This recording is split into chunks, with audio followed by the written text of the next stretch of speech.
Salvadin Tama, saya pemenang juara 1 kompetisi literasi yang diadakan oleh PWI pada tahun lalu.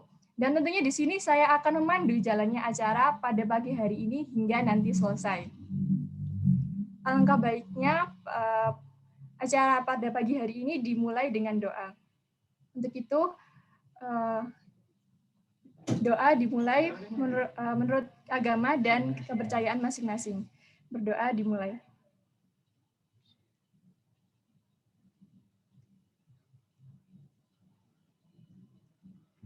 Berdoa dicukupkan. Selanjutnya ialah acara sambutan-sambutan. Yang pertama ialah sambutan yang akan disampaikan oleh Ketua PWI Kabupaten Gresik. Kepada Bapak M. Salahuddin, waktu dan tempat dipersilahkan.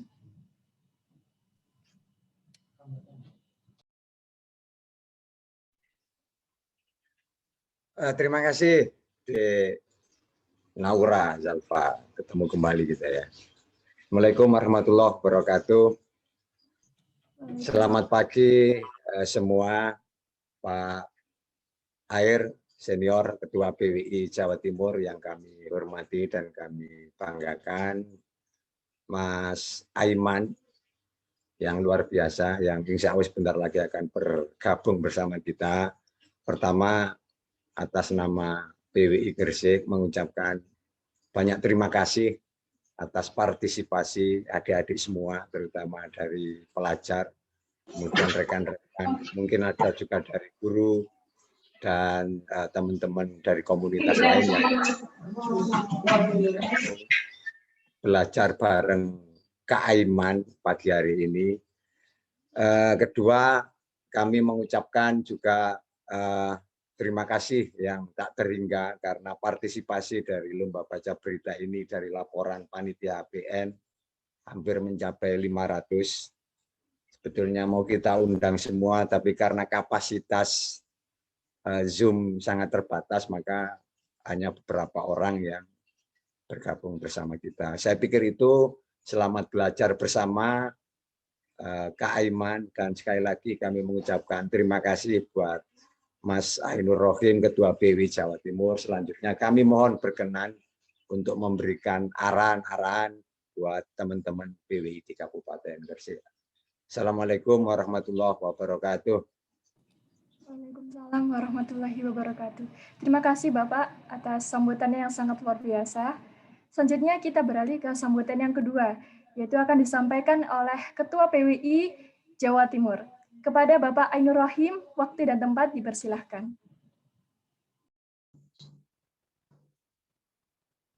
Assalamualaikum warahmatullahi wabarakatuh. Selamat pagi, salam sejahtera untuk kita semua. Syukur alhamdulillah kita bisa bertemu kendati via online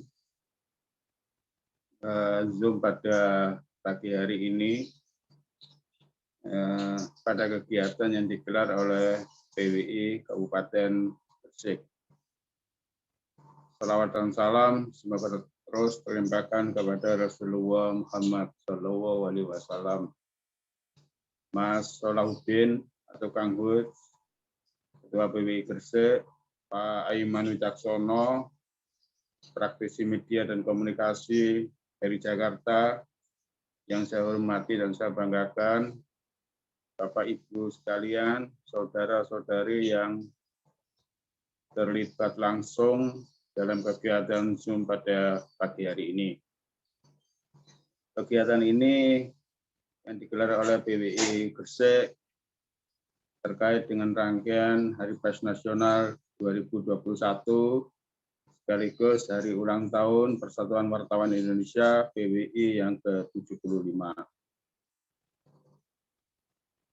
Hal pertama yang ingin saya tekankan bahwa PWI, media massa, dan wartawan itu adalah kelembagaan maupun orang-orang yang terlibat secara langsung dalam proses pendidikan non formal.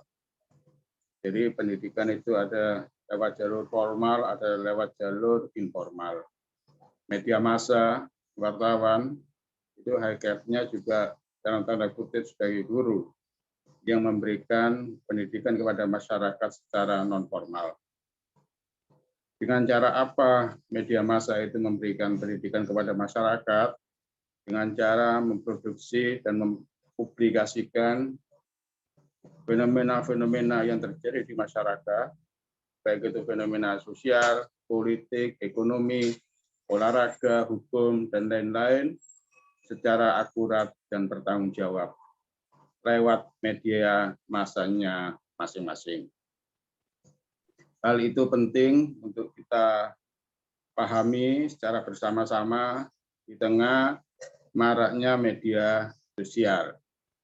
Jadi informasi berita yang disampaikan lewat media massa atau media mainstream, apakah itu media cetak, radio, televisi, dan lain-lain, adalah berita dan informasi yang insya Allah asupan informasinya itu menyehatkan. Artinya asupan informasi yang tidak menimbulkan mispersepsi, yang tidak menimbulkan polemik, yang tidak menimbulkan carut-marut di masyarakat secara luas. Kenapa itu terjadi? Karena informasi yang disajikan di media massa itu merupakan informasi yang telah terklarifikasi, terverifikasi, dan terkonfirmasi. Jadi itu yang kemudian menjadi pembeda, salah satu pembeda paling tegas dan paling prinsip antara media massa dengan media sosial.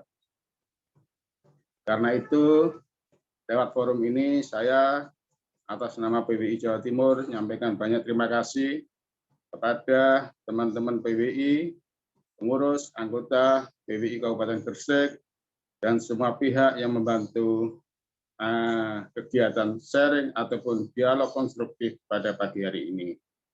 Saya kira itu satu hal penting yang ingin saya tekankan kepada Bapak Ibu sekalian, saudara-saudari di kesempatan pada pagi hari ini. Kurang dan lebihnya saya mohon maaf. Terima kasih. Assalamualaikum warahmatullahi wabarakatuh. Terima kasih Bapak atas sambutannya. Sebelumnya ini saya akan menyapa Bapak Aiman Wicaksana yang telah hadir dalam Zoom meeting pada pagi hari ini. Selamat pagi Bapak, selamat bergabung. Assalamualaikum. Selamat pagi. Waalaikumsalam warahmatullahi wabarakatuh.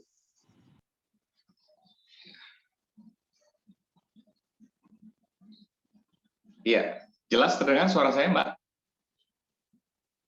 Jelas, Pak. Baik, terima kasih. Assalamualaikum, selamat pagi, salam sejahtera semuanya. Waalaikumsalam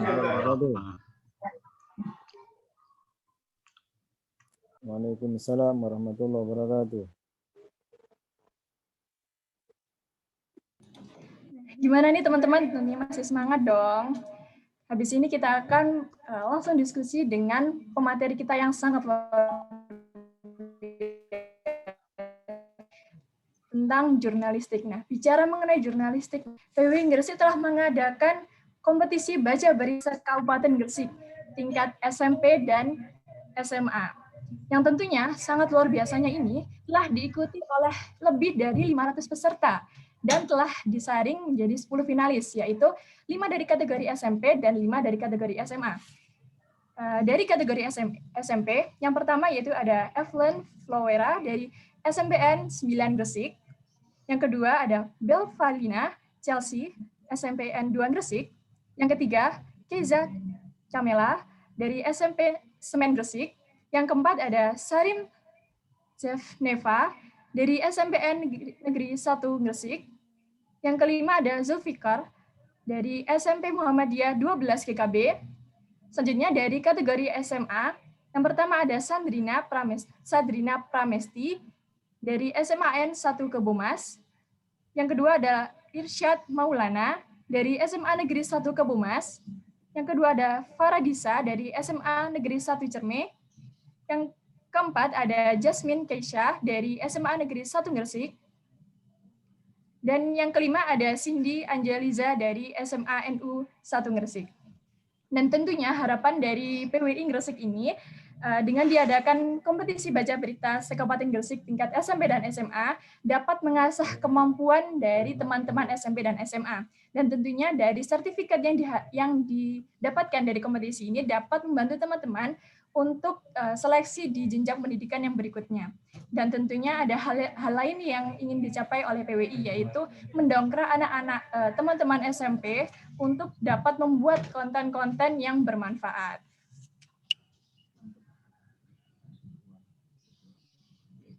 Nah, selanjutnya ini akan kita tampilkan 2 video dari 10 finalis yang telah disaring dari kompetisi baca berita PWI ini. Video ini kita ambil secara random ya. Berikut kita simak videonya.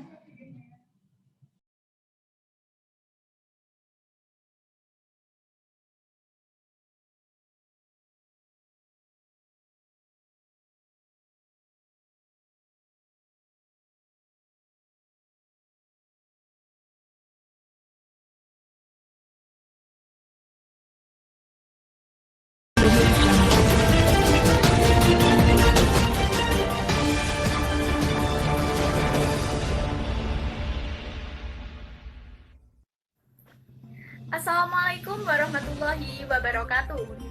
Selamat siang pemirsa, Seputar Indonesia kembali hadir di sela-sela aktivitas Anda. Bersama saya, Delvelina Chelsea, yang akan mengabarkan berita-berita teraktual, tajam, dan terpercaya. Semuanya telah kami rangkum dalam Seputar Indonesia Siang.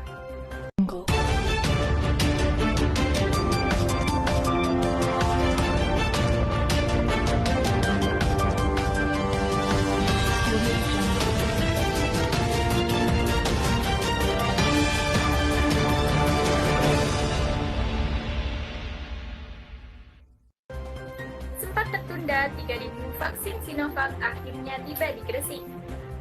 Setelah sempat tertunda, akhirnya vaksin Sinovac tiba di Gresik pada Rabu 13 Januari 2021. Pengiriman tahap pertama ini ada 3.000 dosis vaksin Sinovac. Vaksin dikirim dari Dinas Kesehatan Jawa Timur dengan pengawalan ketat. Kemudian disimpan di gudang farmasi milik Dinkes Gresik. Rencananya, Gresik akan mendapat jatah total 5.920 vaksin. Prioritas yang akan divaksinasi tenaga medis, TNI, dan Polri.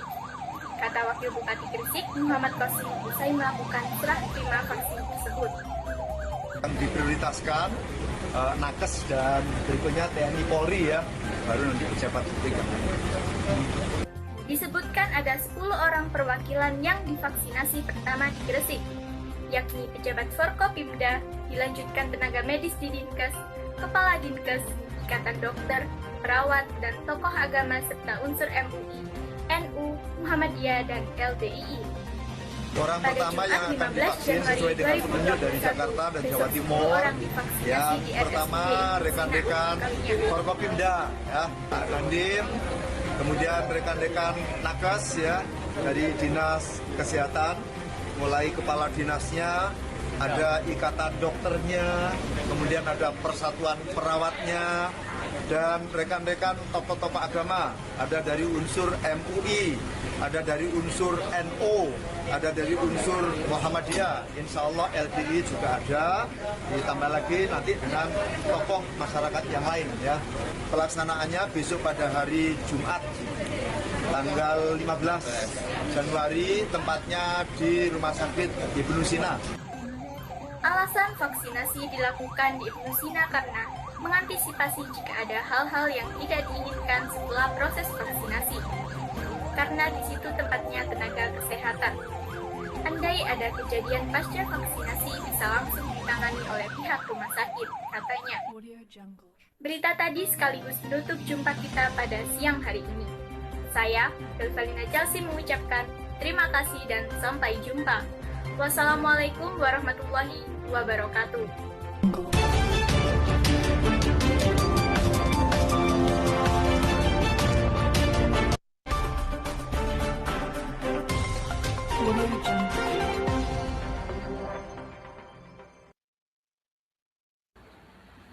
Halo, selamat pagi pemirsa. Bagaimana kabar Anda pada pagi hari ini? Senang sekali bertemu dengan Anda Jatim Awan kembali hadir menyapa Anda dengan sejumlah informasi terkini, menarik, dan inovatif. Bersama saya Sadrina Pramesti, kita ikuti Jatim Awan selengkapnya. Pemirsa, sebuah desa yang terletak di Kabupaten Gresik, Jawa Timur berhasil menyulap diri menjadi daerah yang sangat menakjubkan. Ya, Desa Sekapuk. Selain memiliki destinasi wisata alam yang memanjakan mata, desa ini diketahui beberapa waktu yang lalu telah mendeklarasikan diri sebagai desa miliarder.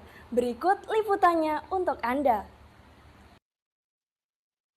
Desa Sekapuk yang berada di Kabupaten Gresik, Jawa Timur menjadi desa miliarder jadi buah bibir masyarakat.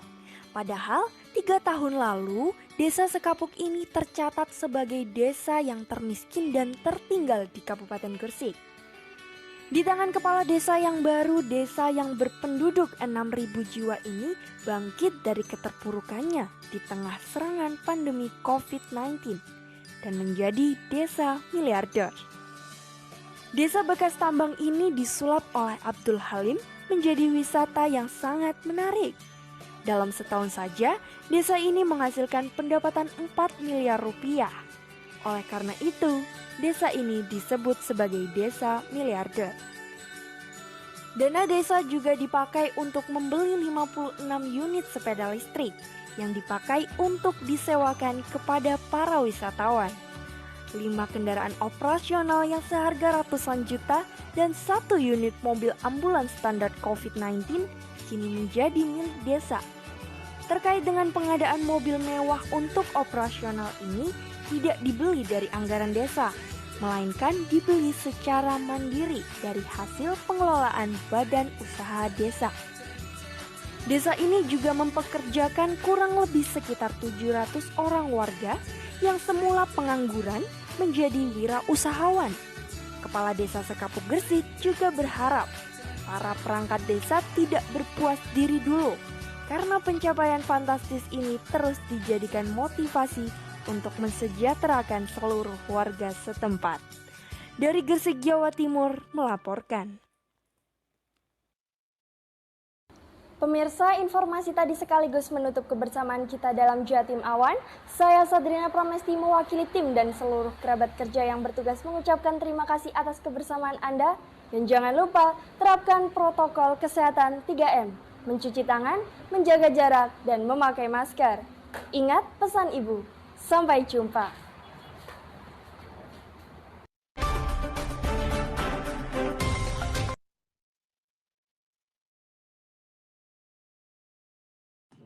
Wow, sangat luar biasa sekali ya keahlian dari teman-teman dari teman SMP dan SMA Kabupaten Gresik ini.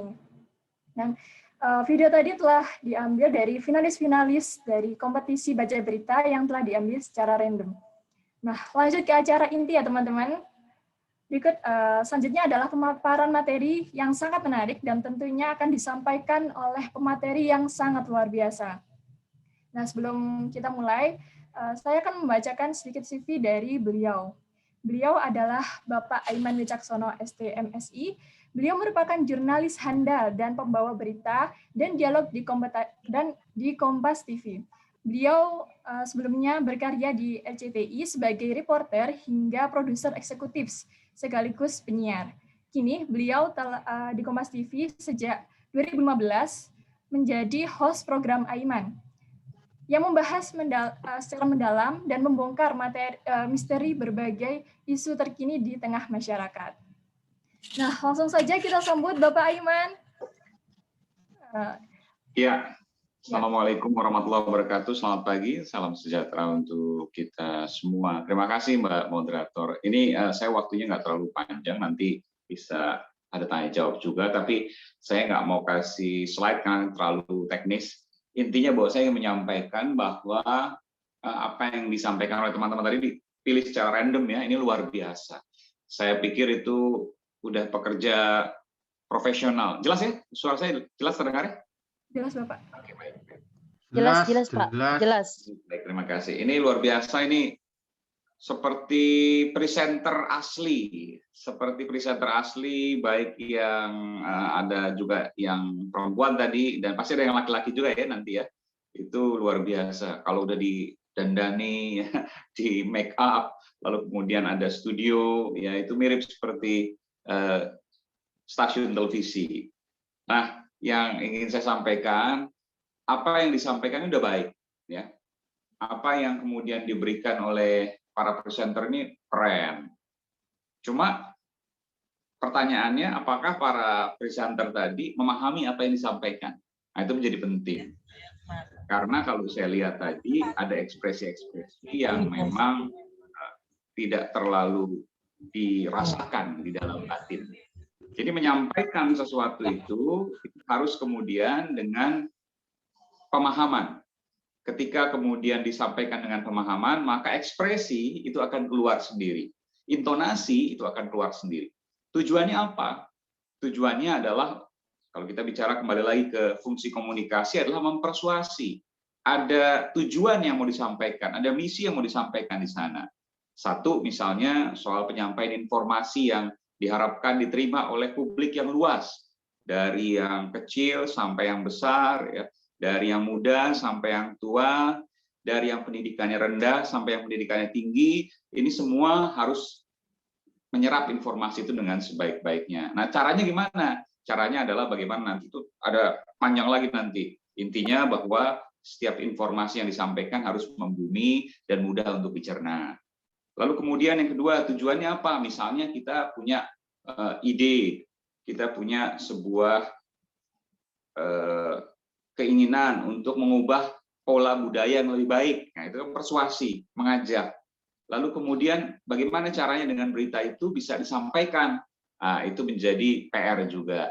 Intinya dari semua itu kita harus memahami apa yang kemudian satu, ya, menjadi informasi inti dari berita yang ingin kita sampaikan. Yang kedua, bagaimana kemudian tujuan dari semua itu yang ingin kita raih dari penyampaian informasi berita itu. Saya pikir itu yang paling penting. Saya doakan semoga Mas, Mbak semua yang bertanding pada hari ini mendapatkan manfaat terbaik, keberkahan terbaik, dan insya Allah Gresik menjadi kota pelopor, ya, menjadi kabupaten pelopor yang kemudian bisa ditiru oleh daerah-daerah yang lain, dan banyak kemudian dari Mas Mbak semua nanti yang tercapai cita-citanya, apapun itu yang baik.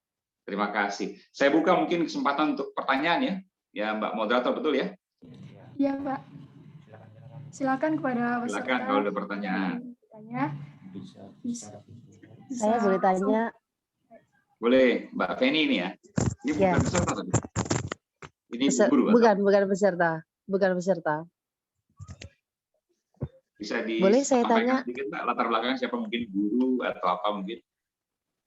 Nama saya Feni. Saya latar belakangnya public relation dan juga pernah menjadi presenter juga, tapi di Jawa Timur, tapi sekarang sudah tidak lagi.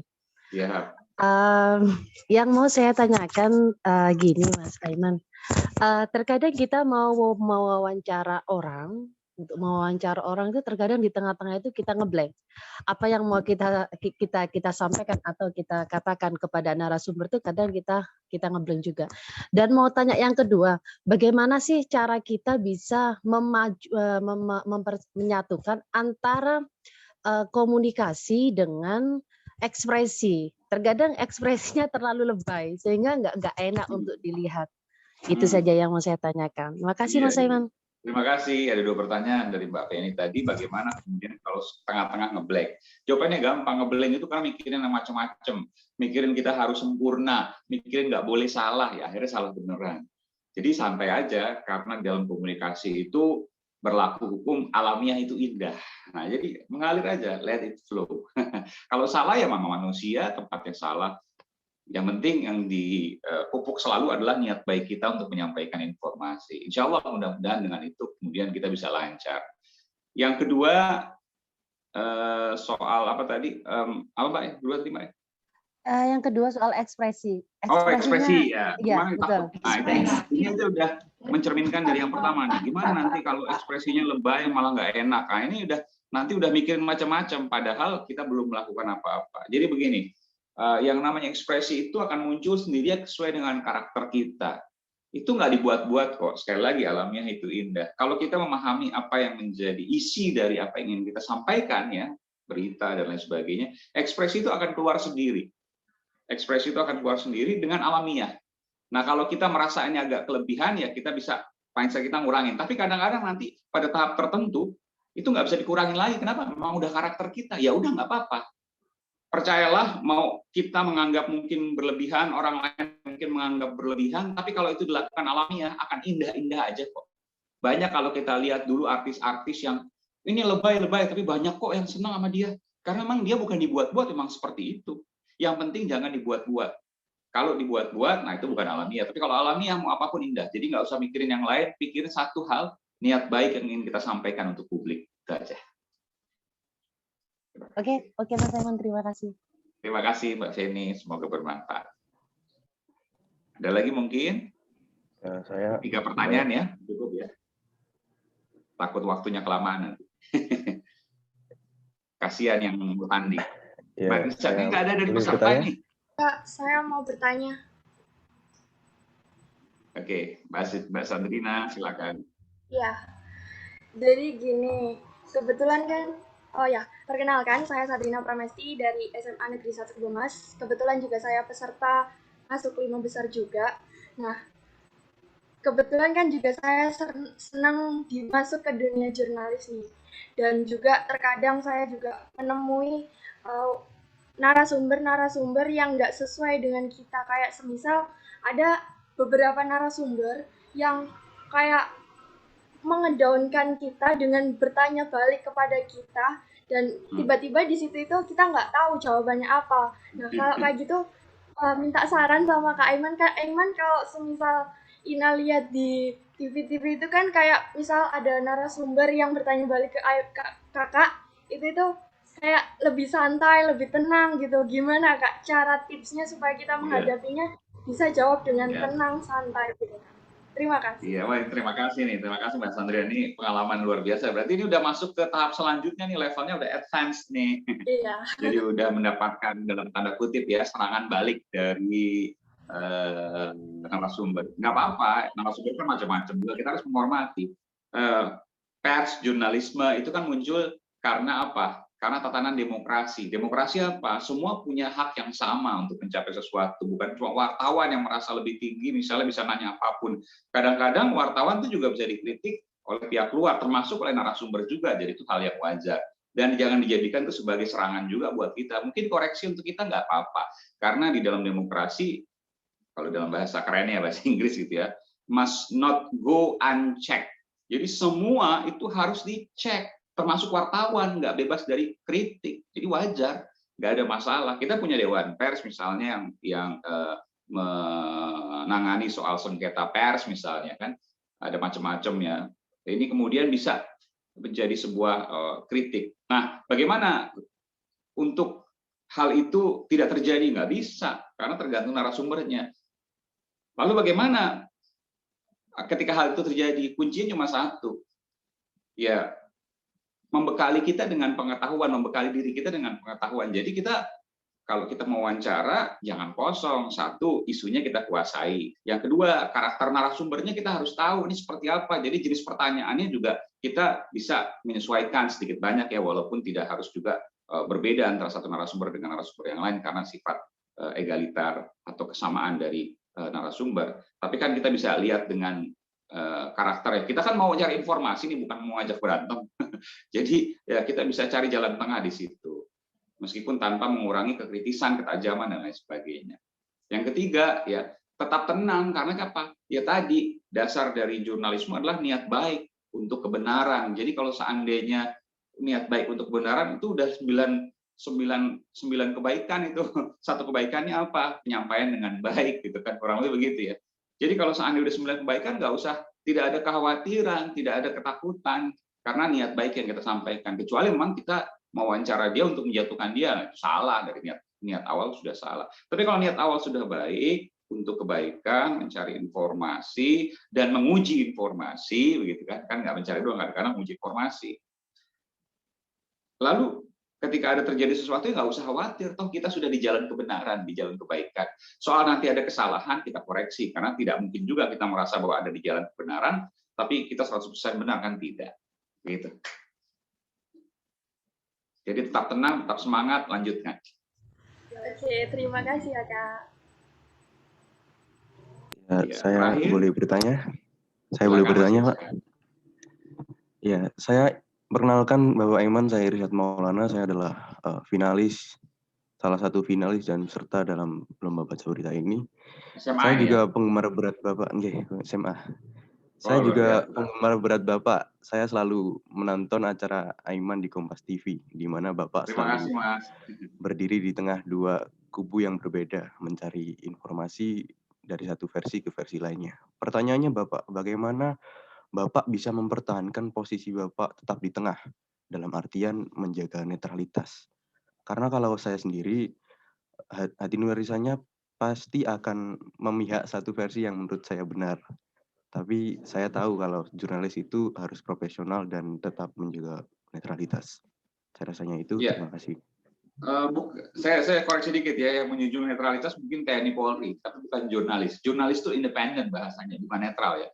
Jurnalis itu pasti tidak netral. Kenapa? Karena ini penting ini banyak yang salah kaprah. Karena orang jurnalis harus netral ya. Netral itu TNI Polri karena dia tidak memilih, tidak melaksanakan pemilu ya, tidak mencoblos dalam pemilu ya, anggota TNI dan Polri aktif. Tapi kalau wartawan itu independen, dia berpihak kepada siapa? Kepada publik. Berpihak kepada publik. Jadi dia boleh berpihak kepada publik. Publik yang mana ya? Publik yang sesuai dengan nurani. Kan nurani kita berbicara nih. Nurani kita punya kecenderungan ya.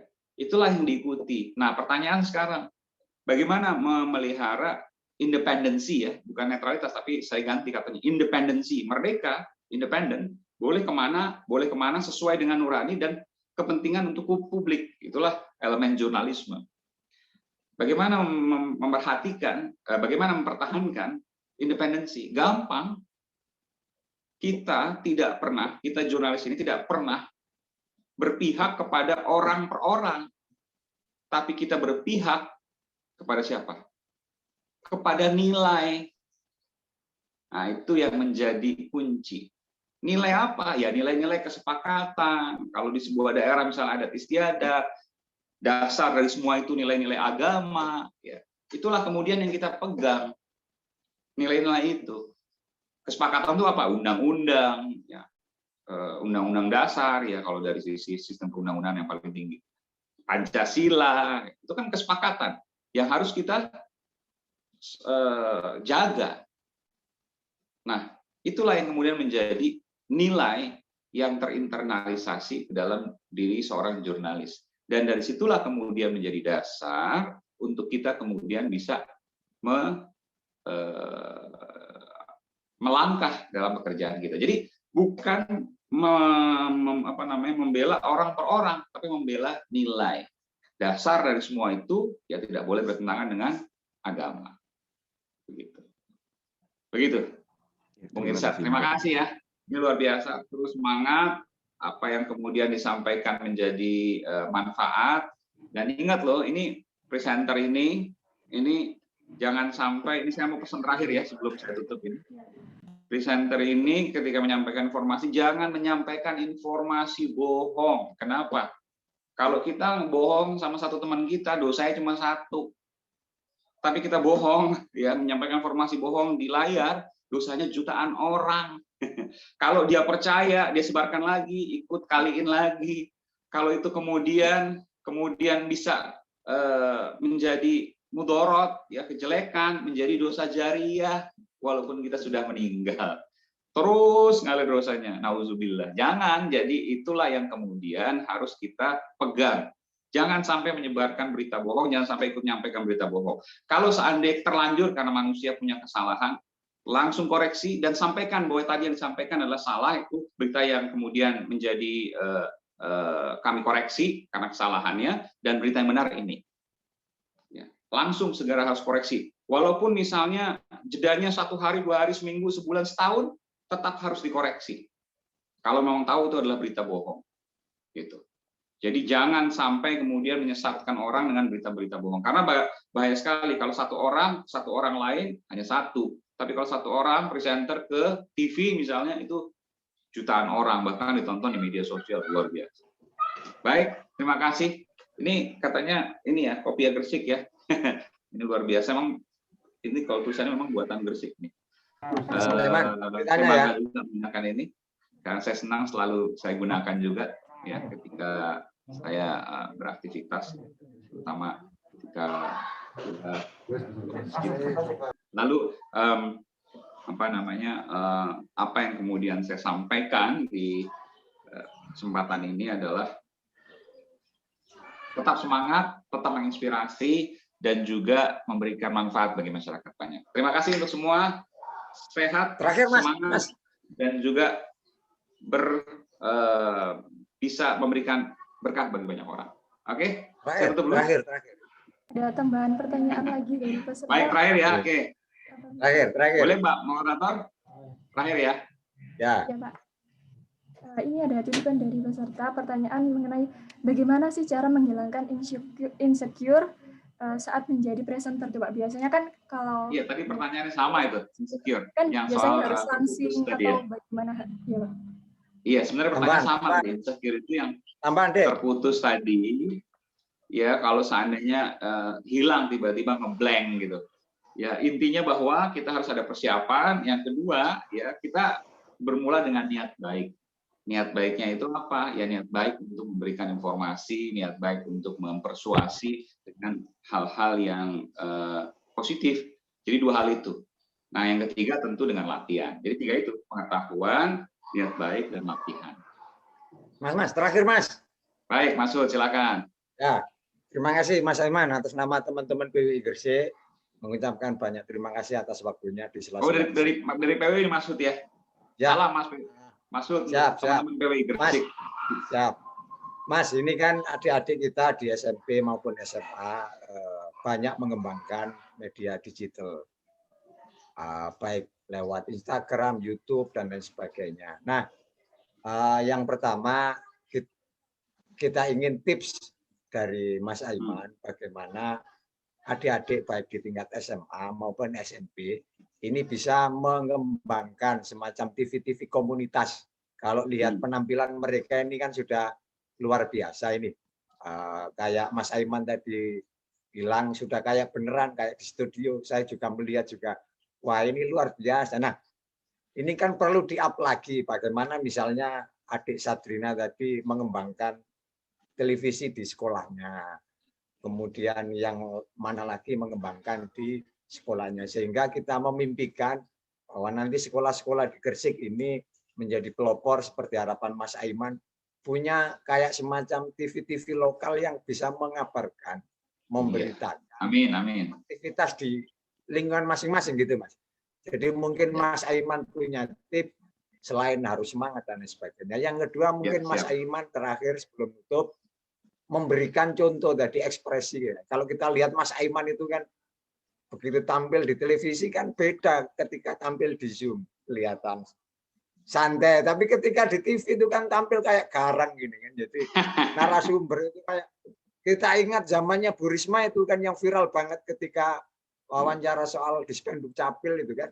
Waduh, Mas Aiman ini keren banget kelihatannya. Tertawa saja tidak. Nah, ini kan mungkin bisa dikasih contoh Mas Aiman untuk adik-adik kita bahwa bagaimana kita kadang-kala tampil di depan kamera itu harus fokus betul dan mungkin dikasih contoh misalnya pemirsa dan lain sebagainya. Jadi itu Mas Aiman, terima kasih sekali lagi atas nama PWI Gresik mengucapkan. Kalau contoh banyak di YouTube sebenarnya, tapi saya mau menyampaikan tadi. Karena kan saya juga harus tahu juga kalau menyampaikan informasi itu harus lihat siapa yang kemudian disampaikan ya. Ini kan kebetulan kan teman-teman dari SMP, SMA ya kalau seandainya nanti kayak gini gitu. Ini bisa nanti pada nggak konsen nanti.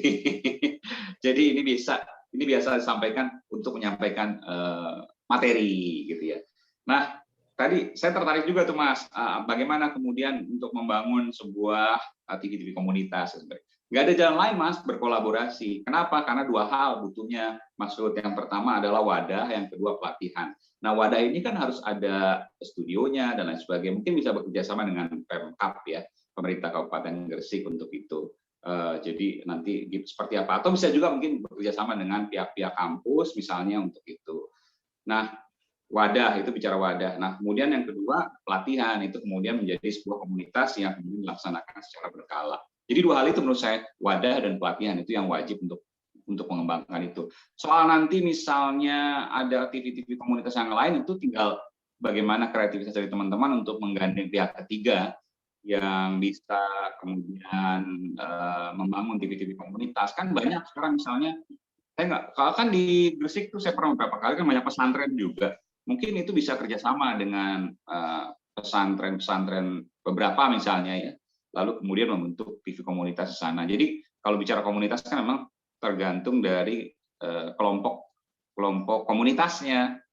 Nah, apakah pesantren dan lain sebagainya. Mungkin pesantren juga kan nggak semuanya berafiliasi di satu katakanlah satu mazhab yang sama atau satu yayasan yang sama misalnya. Nanti kan bisa dibagi-bagi antara mereka juga untuk kemudian bisa membuat grup untuk komunitas pesantren tersebut. Atau misalnya ya satu kabupaten misalnya TV pesantren Kabupaten Gresik itu luar biasa diinisiasi oleh pemerintah kabupaten. Bisa juga misalnya komunitas di tambak kalau nggak salah masih tambak banyak ya, atau nelayan misalnya atau apapun yang terkait dengan budidaya laut itu menurut saya menarik.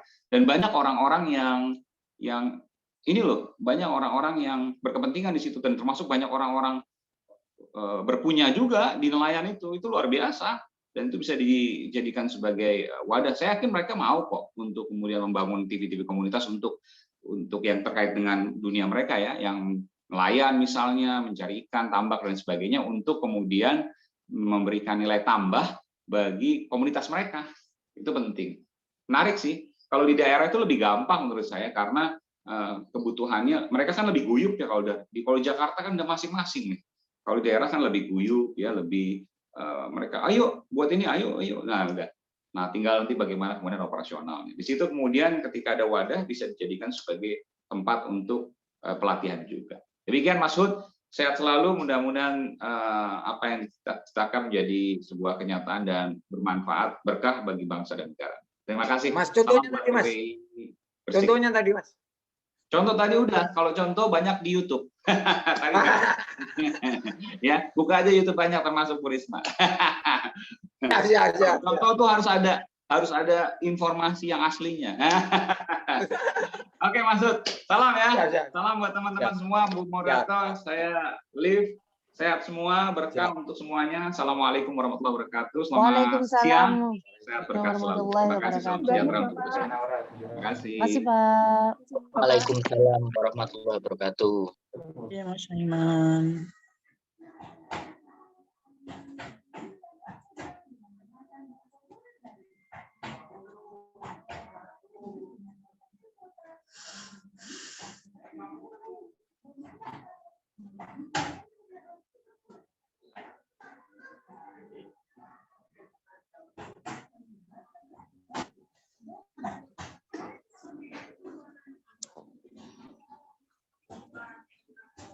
Moderator. Kita selanjutnya itu ke sesi penutupan. Sebelum itu saya akan memberikan sedikit kesimpulan dari hasil seminar pada pagi hari ini. Yaitu yang pertama tentunya kita harus memahami berita yang ingin kita sampaikan untuk menghasilkan performa yang lebih baik. Dan juga kita harus menentukan bagaimana tujuan dan ide untuk menyampaikan berita yang ingin kita sampaikan. Untuk permasalahan ngeblank, kita harus let it flow, harus menjalaninya secara alamiah. Lalu untuk narasumber yang ingin bertanya balik, tentunya kita harus bisa tenang, karena semua orang itu mempunyai hak yang sama untuk mendapatkan apa yang ingin dia capai. Dan untuk permasalahan netralisasi bagi jurnalis, tentunya kita sebagai jurnalis harus berpihak pada publik. dan memegang teguh nilai-nilai seperti nilai agama dan nilai adat istiadat. Dan untuk perkembangan dari kemampuan teman-teman di Kabupaten Gresik, misalnya dalam dunia jurnalistik, kita dapat mengembangkan wadah dan melakukan beberapa pelatihan untuk mengembangkan soft skill dari teman-teman. Nah, sebelum acara ditutup, marilah kita berdoa menurut agama dan kepercayaan masing-masing. Berdoa dimulai.